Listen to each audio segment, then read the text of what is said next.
So Helen, thank you for joining us. So the plan for this conversation is to discuss several chosen aspects of AI impact. We're not going to cover everything. We only have 30 minutes. We'll try to be disciplined with the time and potentially leave some time for questions, but can't promise. So we've been discussing these issues for a while now, but I think what kind of like prompted this conversation, and this is really something we struggled and tried to kind of like bake into the program, is that there's this like sense of both urgency and opportunity. We're seeing a lot, kind of like increasing angst in the population about AI. There is a recent Pew study that showed that 50% of Americans are becoming more concerned than excited about AI. Well, only last week we had a few incidents of commencement speeches that received the unexpected reactions, at least for the speakers, when they mentioned the AI. And this is really different than some of the kind of like technological revolutions that are in recent memory. I mean, I was young, so maybe I was excited by nature, but I remember when the internet came, there was this like a hope and excitement in the air, and for everyone that knew it. A lot of people just didn't care, but for people who knew it, there was like this sense of something really new and transformative in a positive way. Now, earlier concerns about AI are not new. They've been percolating around for the last 10 years. Earlier concerns really played around existential threats, and they were discussed mostly in a kind of like relatively close circles of the AI community. But the concerns that we are seeing now really shifted in a way. So they're about humans and social relations, about education, economic opportunities, marginalization, jobs and labor markets, and many other areas that really touch every individual in society in their day-to-day life. And also right now, it's not only kind of like something that happens in the AI community, it's all over the press, it's constantly there, it concerns everyone. So AI is on everyone's mind, but often in kind of like in more negatively. So Helen, do you want to start? Yeah, well, let me just say this, that even though we're supposed to be having a very informal conversation, Yoav and I have been talking about this for, I don't know, weeks, and this particular thing, hours and hours. So we didn't want to keep you here for hours and hours, and this is the way we are trying to discipline ourselves. So picking up on what Yoav was talking about, a kind of dread and angst. Despite this angst, there's a sense of the inevitable. And some people that just informally I've had conversations with, they've resigned themselves. This is coming. My life's going to be ruined. I'm going to lose my job. I'm training the next generation of AI that's going to take my job from me. So that's something you hear. And then on the other side, there are people like, bring it on. This is amazing. I've spent hours on ChatGPT. You can't imagine how brilliant it is. And they're trying to, and companies too are just all in on AI. They're trying to show that they're cutting edge. So there's an underlying idea here that technology just marches on. It has a life and a logic of its own. We had the internet, information services, social media platforms, big data, machine learning, and now we've got AI. This theory of technological development is often referred to as technological determinism. And I just want to say, from the theoretical point of view or the philosophical point of view, this theory has been thoroughly debunked. But the reality is that believing this to be so creates a kind of passivity on people's part. We believe there's really nothing we can do about it, and we are kind of mesmerized into accepting whatever is coming. And we forget that choices, so many choices have been made along the way when it comes to technological development. Sometimes the choices are actually non-action, and sometimes they are positive action. So it could be that legislators failed to regulate when Google, for example, started claiming entitlement to the data that people generated when they performed searches, and you could say we're paying the price for it even today.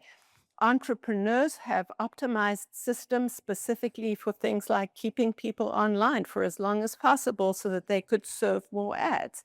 And we've read these stories. What gets funded by government or by private investors?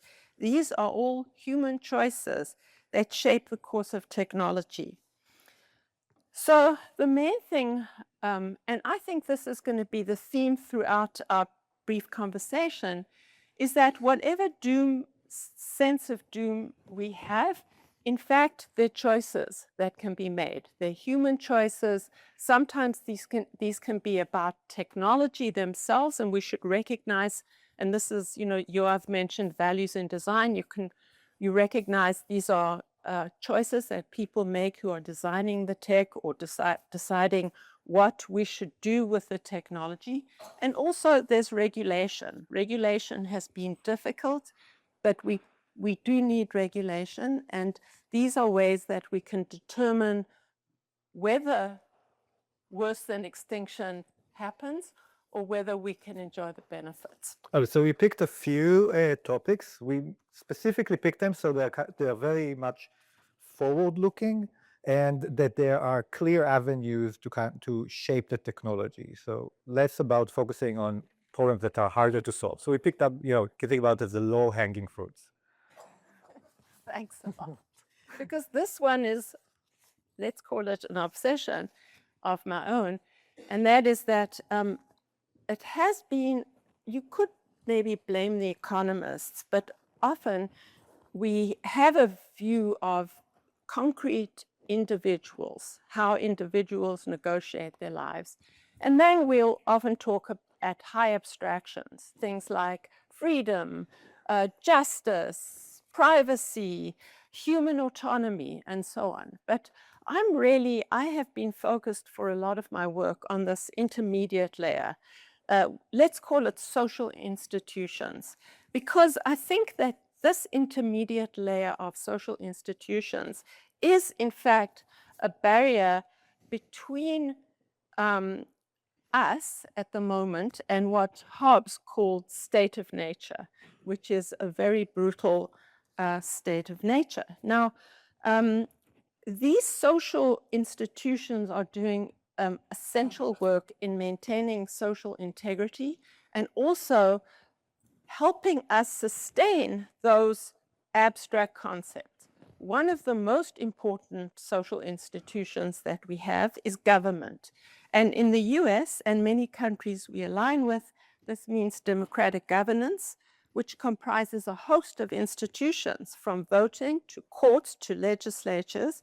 And I think we've experienced also how brittle these institutions can be in the face of both internal and external pressures. And I know you are. So I think that one thing that's kind of like, so these are all kind of like important things, and contracts that existed for a while and institutions that were built for a while, but now we have this like really game-changing technology, and it potentially has this impact on this in this contract on the mechanisms that we built that is maybe beyond what the current system is able to handle. And there is this culmination of several technical trends that underride this.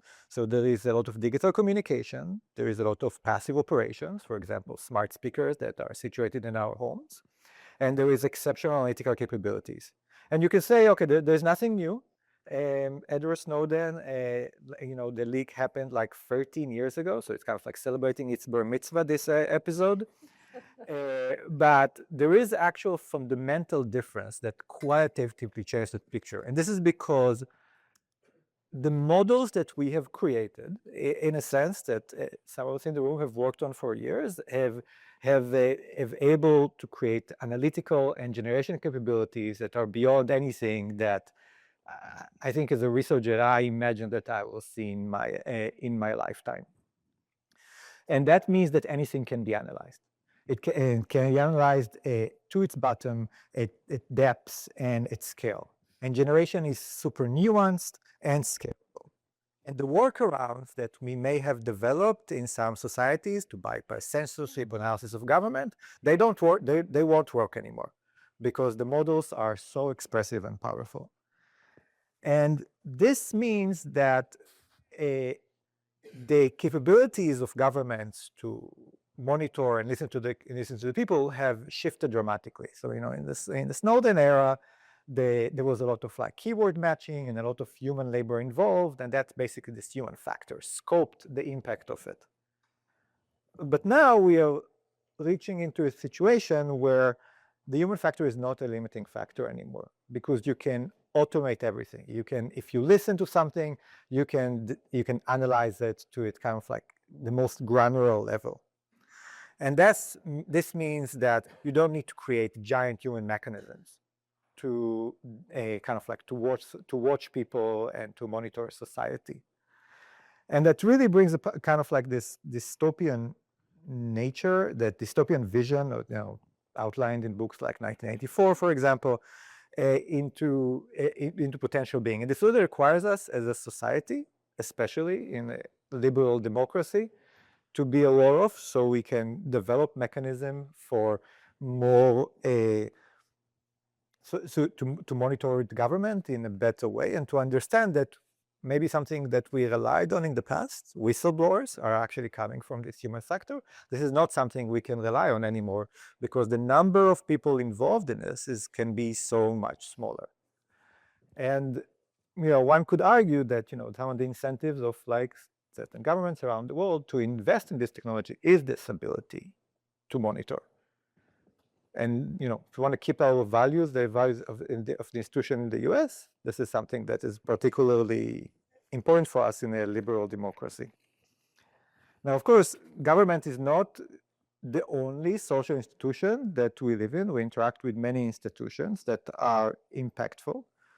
And one of the things that kind of like came up in the conversation between us is how AI models can assume various roles during interactions.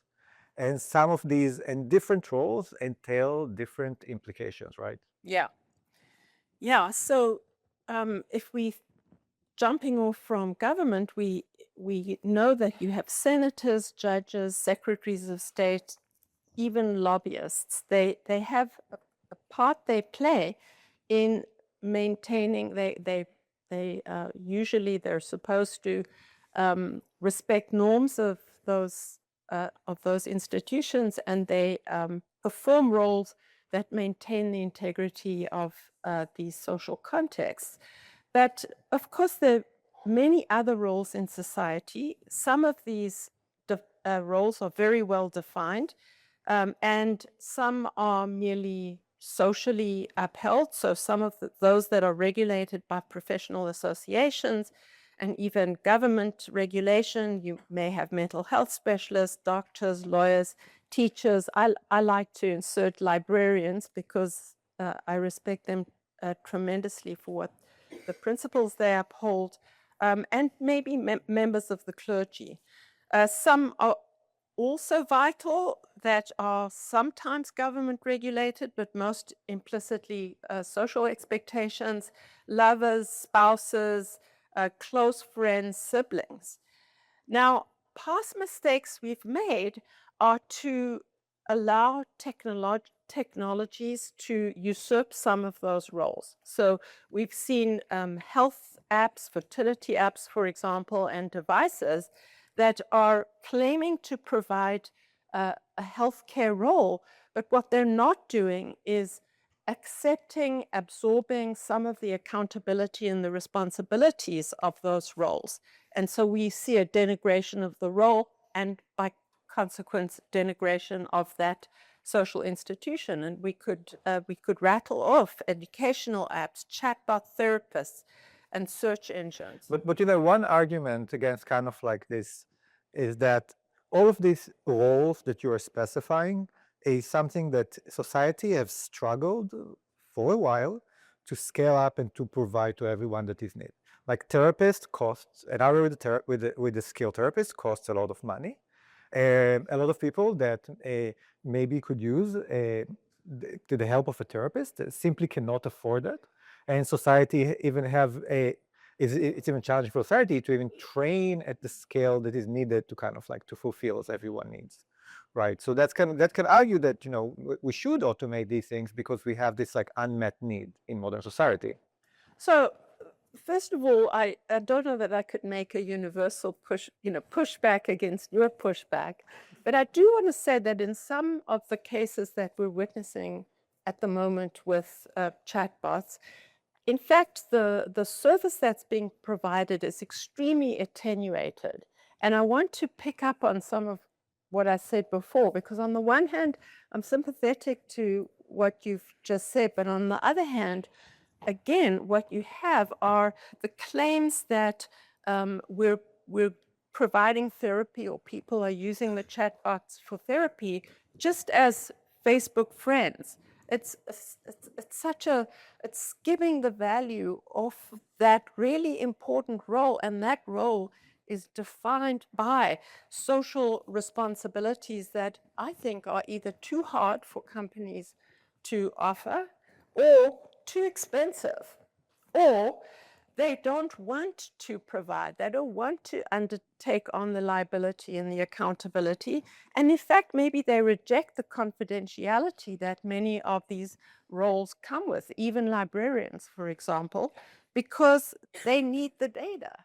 And so it becomes this vicious cycle, and this is my concern. Okay, I mean, I hear you, and I think one thing is kind of like relates to this low-hanging fruit theme that we set, goal that we set in the beginning. What this concern is simple. Like it's all about making a technical choice. So companies now, providers of large language models, they're constantly making choices about how to restrict their model. So for example, Anthropic is really famous for kind of like putting forward this risk of designing a biological weapon and other biological hazards. So their models are trained fairly well to block this kind of interactions. It doesn't give you any guarantees. There are never guarantees with this kind of models, but it will kind of like put a stop to like probably 99.99% of these interactions. So this kind of like, you know, so what you're saying is like, okay, there is this problem, but it's not a technical problem, right? The companies can decide, and companies actually do decide differently on what roles they want to stymie and what kind of like interaction. But don't Sorry, go ahead. No, it's just that it's technical in the sense that you can make a technical choice about it. It's not essentially technical, must happen with this technology. But so Anthropic may be volunteered, but it could be that we also need regulation. We need to sharpen HIPAA so that it does grab it. We need to impose liability so that companies are incentivized, etc. I think the two things must work together. Yeah, I mean, so again, from a technical perspective, this is not difficult. We have procedures like red teaming and stuff like that, and we can think about, you know, governments kind of like putting in place, and I think this is happening to some degree, where putting in place this like ability to test models and see if certain things are blocked before, and then, you know, go back to companies and ask them to improve things. So from a technical perspective, the mechanisms in there, and people are starting to kind of like, and I think government and regulatory bodies are starting to see to look at this space, but yeah, it doesn't happen and hasn't happened yet. And you're right, it's like at the end of the day, we do hear about tragic stories that are kind of like come to prominence in the space. All right, now our third topic is data, because you know, this technology is, data is everything. And starting with the internet, which was very thrilling, the web enabled all sorts of engagement, everyone could express themselves, and you didn't have to be a technical expert or own a newspaper press, or you didn't have to secure a book contract, which is, as we know, some of us know, is extremely difficult. You could give advice, you could seek advice, you could chat on forums, communicate with people who are like you or different from you. You could organize and showcase your art, your music, your code. You can buy and sell, etc. And as I did, I took the opportunity of posting everything I've written in public. Not everything I've written, no, I'm sorry.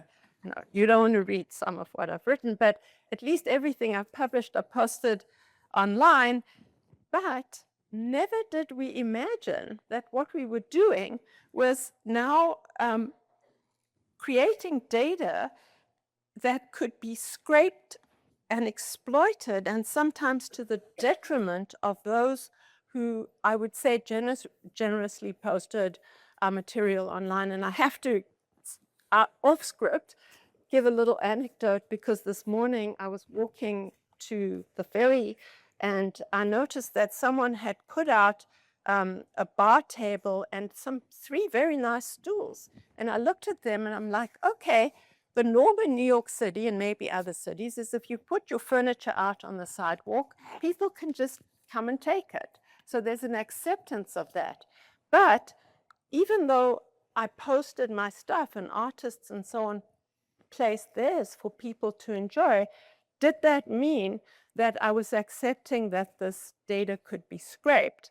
And I think on the academic side of things, a significant problem is becoming, and will be even more severe, attribution of ideas, attribution of proofs and results, and in turn, that undermines, I think, academics' decision-making, because how do we know who did what in order to select the best and brightest for positions, and even what students to accept? So I think attribution is important. I mean, academics will live and die by attribution for, better or worse. I'm not sure it's the best reason to.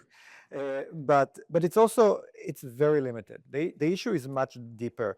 And I think that comes back to this view that what brought about large language models is really the internet. The technology, the conceptual framework of language modeling, that's like 1940s stuff. That's the kind of stuff people designed to break the Enigma code during World War II. So there's nothing new there. We're excited about next token prediction. This is not new.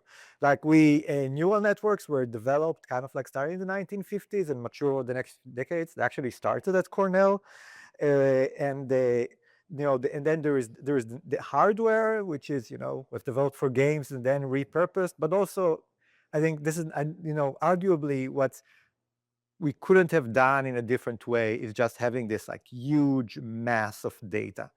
And even if we do attribution, I think the big risk is that for this information ecosystem itself, and that's like newspapers, web forum. I mean, a classic example that is suffering is Stack Overflow, personal favorite of mine. People just posting their art and music. I don't know. I mean, I think many teenagers, at least I thought so, go through online and put their crappy art on DeviantArt when they're. I don't know if this website still exists. Open source code development that kind of like underlies a lot of the code models that we're seeing. And for all these things, the LLMs are taking the data, and at the same time, they're fundamentally different than search. Because when you find something on search, it's basically sent you back to the source. So you're going back to the data, you're going to interact with it, and you're going to make money to the person who made the data. That's what ads are about. But the way we built the interaction out of the LLM is basically we hollow this data ecosystem, this like public square. So once I get the info, I sit in ChatGPT, I get the info, maybe there is some attribution or stuff like that. I usually ignore them. And that's it, I'm done. I've taken the data, I've consumed it. I didn't get anything for the producer of the data. Sort of a different cultural sense when you actually go to the website of the creator. Yeah, so that actually brings, if I go some websites, I go there, I join the conversation. I don't do it anymore. Nobody kind of like creates this kind of like dialogue, and there is this can lead to some very interesting kind of like side effects. Not in the immediate run. This takes time to show. So the internet can freeze, at least with the public part, because we don't interact the same level. So it will stay in 2024, which is not the best place to be frozen in. It also blocks this ability to introduce new players, because the data is stale.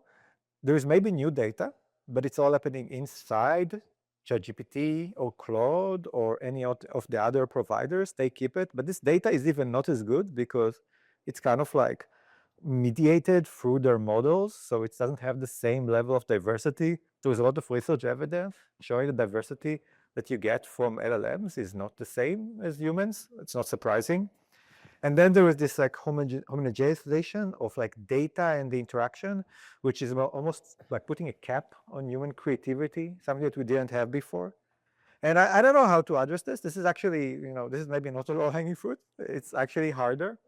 But you can think about thinking that these experiences should really send the people that are the users and some of the value back to the places that create the data, back to the interaction. So we can, so in 20 years, we still have this like crazy, wild thing that is called the internet, and it's still kind of like developing and not just, a relic of the past that, I'll tell my grandchildren one day of like. So, look, we agree with each other. Yeah, I didn't come to fight. No, but it's a much more, it's a complicated scenario because I do, if just because I see we're almost at the end of time, but maybe we hope that there's an openness to picking up on some of the values we've identified and saying, well, what can we do? What can companies do? How can we adjust the technology so that it continues to maintain some of these things that we've lost sight of? The creativity, the diversity, the social structures, and to say that we do have choices to make, both regulatory choices, which are going to be really difficult, as well as technical choices. But it seems like maybe we kind of know how to do it. So the thing to do is like, it's an opportunity now. There was like a lot of these problems are technical problems that we have answers from. They're not very hard to solve. Maybe they diminish some capabilities in the models, but even some of the, tech companies that provide these models, they're saying that put a framework so we can all play within the same framework, rather than everybody kind of like, feeling that if they play within this frame, they will be outdone. And this is actually something that Chris Olaf, one of the co-founders of Anthropic, posted just a day ago, following the papal encyclical. I'm sorry, I'm not. My Latin is non-existent. Okay, so let's go. So to summarize, we spoke about like kind of like 3 topics, and maybe we'll have 2 minutes for questions. We spoke about like the awareness to how we might need to revise our contract and our monitoring with like of our relationship with institutions, and the state is one very important institution that is kind of like one of them. We discussed kind of like making choices about what we want models to do, acknowledging their actual capabilities and the liability and responsibility that it entails.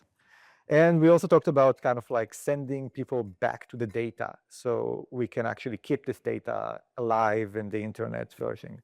So we have, I think we have like 2-3 minutes for questions. If there are, we'll be happy to take some. Maybe we should take a few at a time. A few at a time? Of questions, so that because we've talked a lot. Okay. We talked too much, yeah. I think there's someone there. Yeah.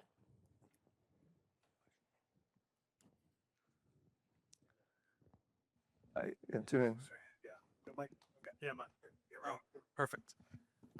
So thinking about 2 mics, how we're starting to see a lot of LLMs be incorporated into the browsers themselves, right? It's not only that the data, the message is the medium, the training data is the medium. It's not just ChatGPT anymore. The browser itself is getting all of these APIs built into it. How do you think that will affect people's sort of creation of data, not just kind of like as their portal to the internet, but also then as their expression or their ability to express?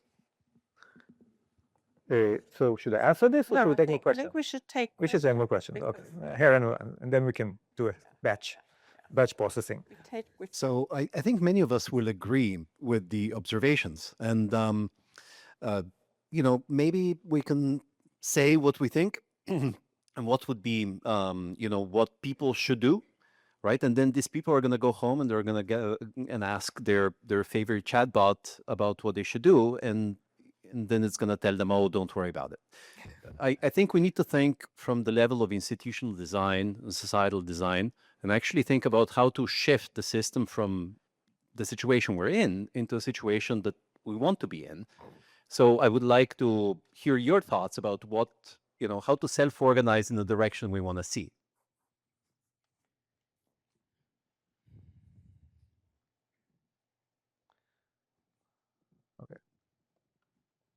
I guess we can answer while they're running out of microphones. So I can answer. I'll take the first one. You can take the second one. I mean, because the second one is harder. So I think LLM in browser is actually a great example, right? Because we are seeing that there is this ability to send people back into the interaction. You augment the web rather than remove the data from the web.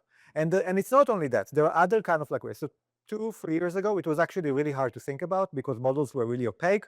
They generated something and that's it. But now a lot of these models are based on tool calls and RAG. This is something that happens in interaction. I ask Claude how to cook an egg and it goes and looks at 500 sources online, right? You can think about how it takes the 2 sources that it's actually used at the end and even opens up a small frame to show me them, or if you're in a browser, you just actually open the website or something and points to the right place. So I think there is technical things that are happening and features that are being designed are actually pointing exactly in this direction, that we need to kind of send people back to the source in a sense. So just to answer about institutional design, all I can say is I 100% agree with you. This technology, as many technologies, is enormously disruptive. And actually, one of the points I'm really driven by is the fact that we're in danger of losing those institutional structures. And I'll give you just education is such an important case that, and every educator, people in Cornell Tech, we're constantly asking ourselves the question of what becomes of our roles as teachers and researchers. And I think students too are asking, what does it mean to even learn? What constitutes learning anymore? So we're in this moment. But the important thing then is not what should I do, what should you do, but it's what do we want education to be, acknowledging that this institution is such an important institution for society. The conversation. Let's take 2 more and then wrap up because we are standing between you and lunch. Good. I think the first I heard of the economics of the internet being broken was Cloudflare's CEO maybe 2 years ago. How with the decrease in click-through rates, the economics was now broken. And I also recently saw Parallel launch something called Index that uses Shapley values to calculate the share of attribution to different sources, which seems to me to have a clear tragedy of the commons problem, where if you just copy it 20 times, you'll gain a larger Shapley share. The problems seem to be clear. I'm curious what your guys' thoughts are on the solutions, either they're totally vague and unknown, or anything that excites you, and if it's a very early research or unknown direction. Yeah. So it's not an easy one, but so this whole huge technological change comes in a very specific moment in time. It comes compounded with let's say a change geopolitically, or a particular kind of salient situation that's not maybe what it was 20 years ago. And I wonder to what effect these 2 things can compound. Let's say we might take some choices that are wrong, but geopolitically we're forced to, or not. So how basically this rise of technology compounds with the current geopolitical situation, right? So can I take the attribution one? Yeah, attribution one. Okay, I'll take the word peace one. I'll take the easy one. Now, well, you see, I'm going to cheat a little bit, because I'm going to say that was an economic solution. And I don't think that we're going to get anything out of it, because what we want to ask is, what is the purpose of attribution? And that was, again, 2 briefly in the case of education, but which I know best, but I imagine in other areas there are different answers. Why do we insist on attribution? Partly for the reward of attribution, excuse me, partly because we need to select people for roles that they're best suited for. And if you have done a lot of good stuff and had a lot of good ideas, that could mean that you would be a good person to hire. So if we lose attribution, it's not only that the person loses some like instance of economic reward, it's that the social institution crumbles. That to me is what's important here. That's the layer we keep ignoring. Okay, world peace. World peace. Okay. So I mean, I think that I don't have a full answer for that. My awareness of politics. I'm in in LLM. I'm supposedly know some stuff, but in politics, I'm a lay person. There is definitely a connection, kind of like a tight relation between how technology develops and the geopolitics of the world. You don't have to go very far to see that happening. Like we have seen this happening with the rise of social networks. I think that we can point out to like really clear ways where the politics of post-2008 influenced how social networks happened and how government was willing or unwilling to regulate and step in. The early thousands about the internet. This stuff always happens. This is not an answer. It just means that the connection is there. One thing that is important, I think, is that there are several very dominant kind of like state or state-like institutions in the world. Is the U.S. There is the European Union, and I think I would include India and China as two others. Each of them is making different choices, but when one makes a choice, it impacts everyone.